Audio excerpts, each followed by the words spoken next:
ഓം ശ്രീ ഗുരുഭ്യോ നമ. അമ്മയുടെ യൂറോപ്യൻ പര്യടനവേള ഭജന നടക്കുന്നു. 2-3 ഭജന കഴിഞ്ഞപ്പോൾ അമ്മ ഒരു ബ്രഹ്മചാരി മോനോട് പറഞ്ഞു, അമ്മയ്ക്ക് സ്വല്പം ക്ഷീണം തോന്നുന്നു, ചെറിയ തലവേദനയും, മോൻ പാടൂ. അമ്മ തന്നെ തിരഞ്ഞെടുത്തിൽ അത്യാഹ്ലാദത്തോടെ അദ്ദേഹം പാടാൻ ആരംഭിച്ചു. താൻ കയമെന്ന് തോന്നുകയും ചെയ്തു.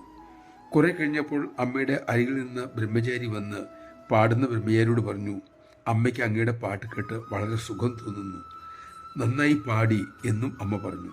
ഇതും കൂടി കേട്ടപ്പോൾ താൻ ബഹുകേമനാണെന്ന് അദ്ദേഹത്തിന് തോന്നിപ്പോയി. തൻ്റെ ഊഴം കഴിഞ്ഞപ്പോൾ ബ്രഹ്മചാരി ഭാര്യമേറിയ തലയുമായി തിരുസന്നിധിയിലെത്തി.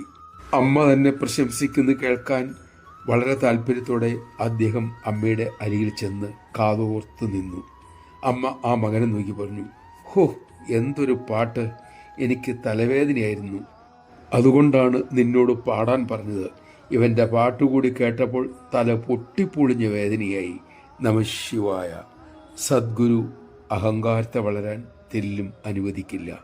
ദാക്ഷിണ്യമില്ലാതെ അതിൽ പിടിച്ച് ഉലയ്ക്കും.